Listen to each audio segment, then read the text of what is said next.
How's it going, everybody? Well, we are going to be making some we made some baleage, as you saw in the last video where we left off. I just got back with the round baler, put the round baler away. We're going to wrap some more baleage, but my dad is stuck right now. He's got the 4250 and he's up with the bale wagon up in the hill, so he's stuck because the field was so wet. So I'm going to unhook the 45 from the mower, and I think the 45 is going to be the tractor that's going to be doing the hauling today. So a little more power and four-wheel drive. Let me fire this up. Let's do a cold start on this.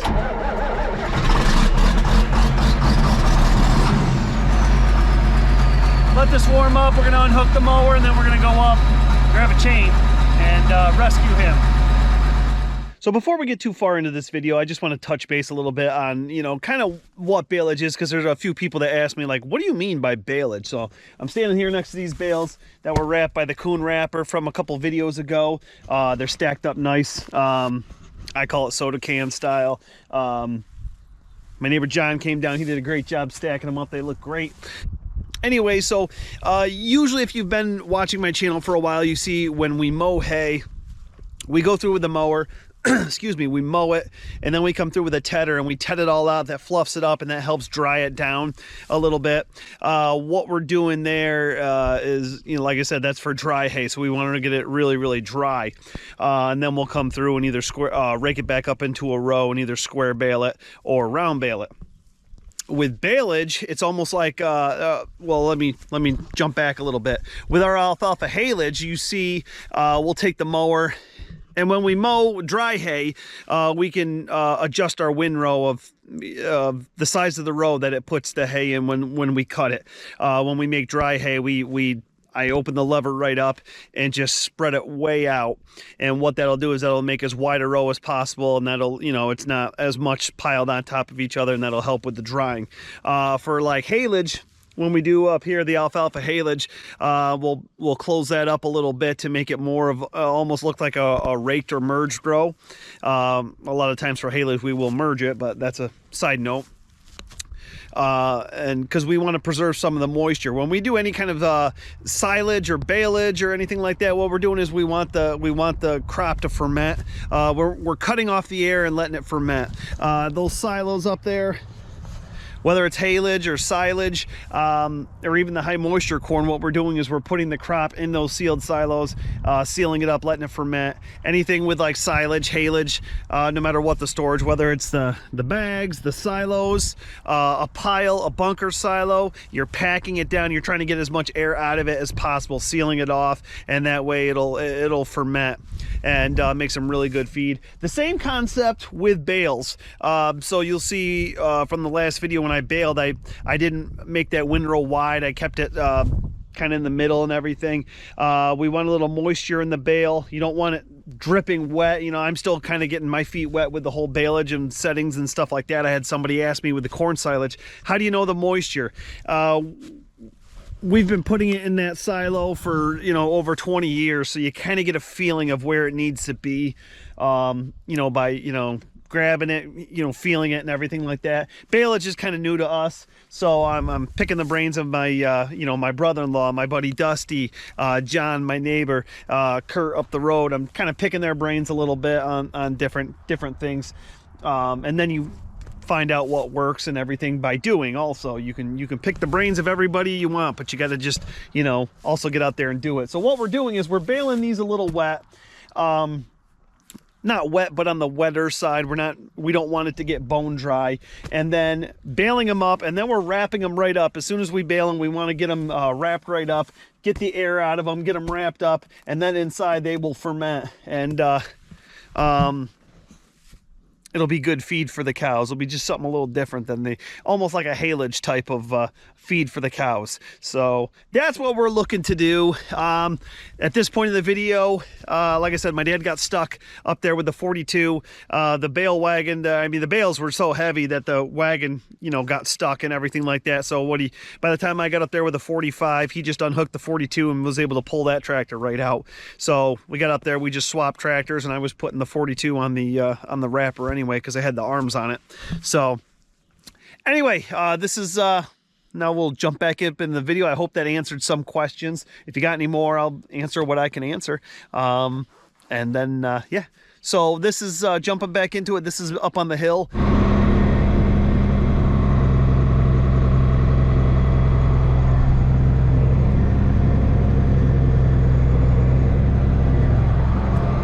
Just needed the right tractor.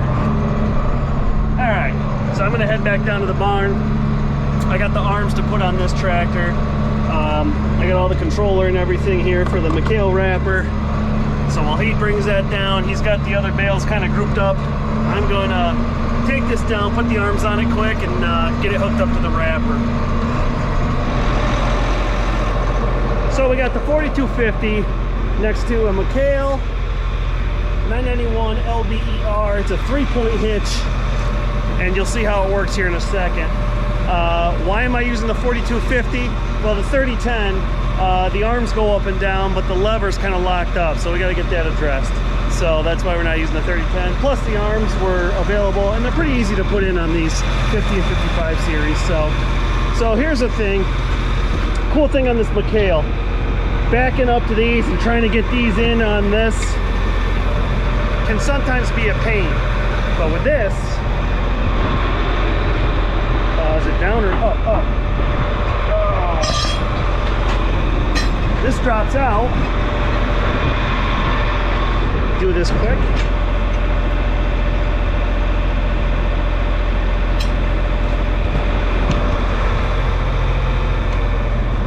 Now you turn that into a quick hitch where you come up and just pick up. However, since I got it on a bigger tractor, it sits a little lower, so I have to use the jack and just pick it up just a hair. Then I can get underneath. You put this part right here. You want to put this cone just on the outside. So right here, goes right here. When you pick it up, it'll open this and lock in. Then you just take your centerpiece, lock it here.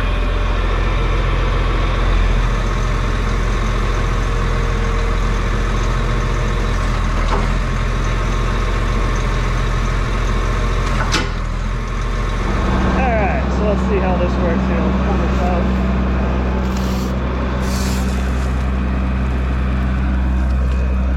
Let's do this quick.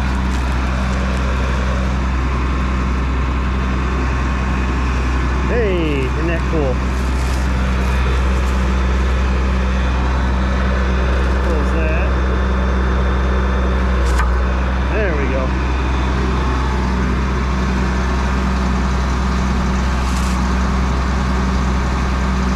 Spin it this way. Actually, the first one I'll load from the back. There we go. So I got it all ready to go. I got it locked in there. I'll just load from the back, and then I can hit the auto start button. So that's the cool thing with this. I could sit in the loader, load bales. You have a button. You could spin your table around like I just did. Let me just spin it back a little bit. That's exactly where I want it. That way, when you dump it, if you want to do a quarter turn, whatever you want to do.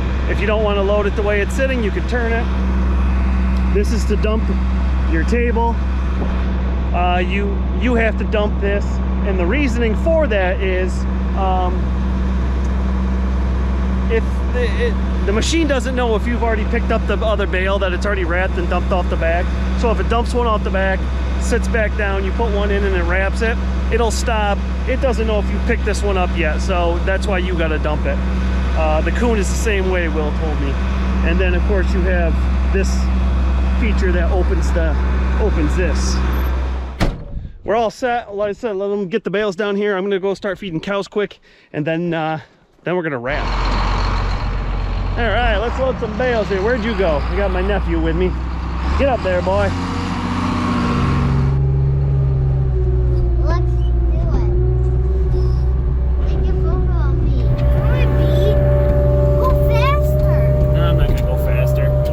Because of all the ruts in it. Look at that view though, huh?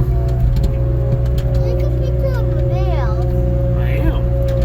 I'm gonna get this bale right here. You're taking the bale to the farm? Yeah. Put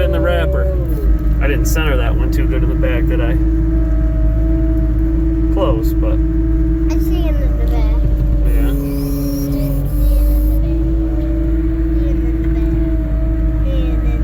Baleage. Bales.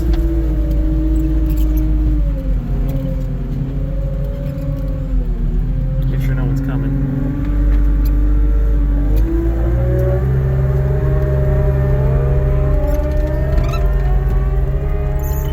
Alright. So, got the extra thing of wrap here. We got 30 bales to do. So, that The partial. yeah, I think that computer read that I did 4 with that last roll. So yeah, that's not gonna. My buddy told me about a roll of wrap is good for about 20 to 24 bales, depending on how many wraps you're putting on. So I went and got another one. So How many later? got the remote in hand. Let's set the first one.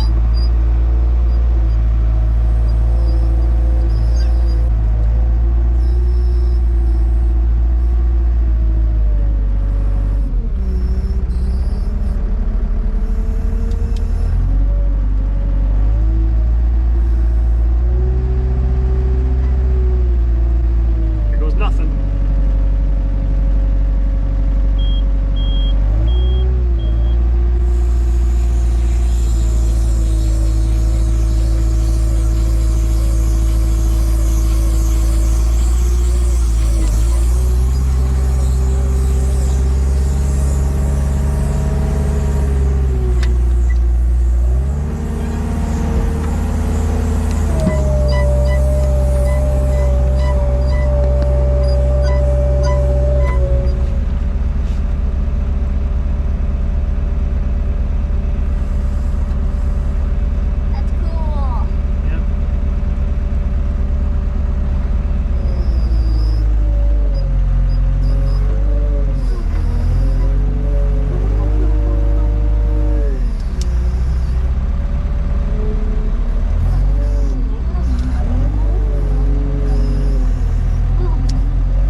I really like this wrapper. I really like the remote feature.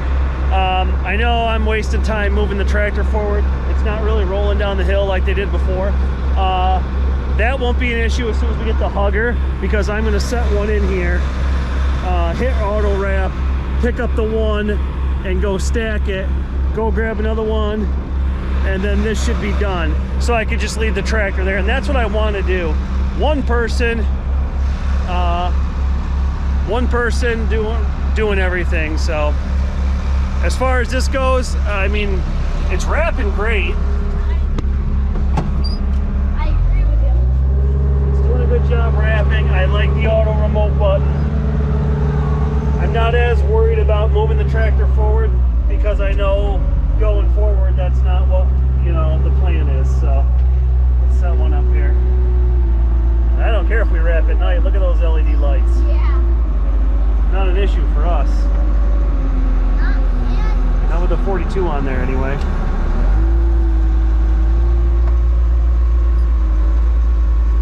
And we'll just hit this button. Beep, beep, beep. Now I would get that one and go stack it, but I don't have a hugger right now. Yep, we did not stab that around. We only stabbed the bale.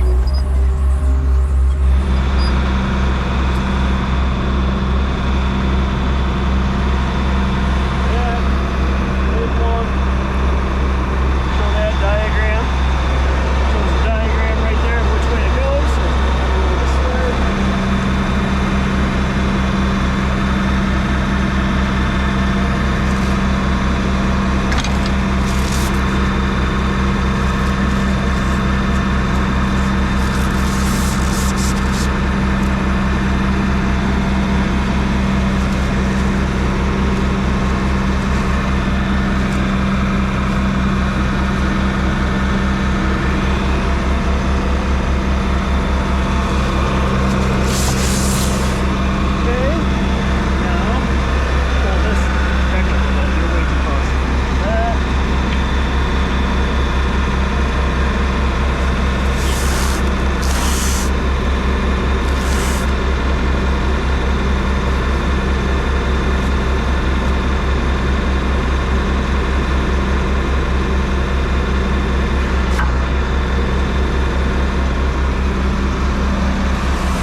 Picks up where it left off. That's pretty cool. Let's get it over here.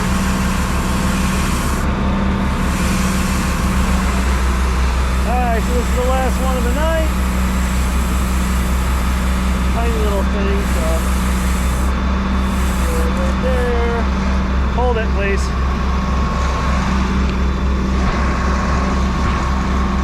Hey, hold this, please.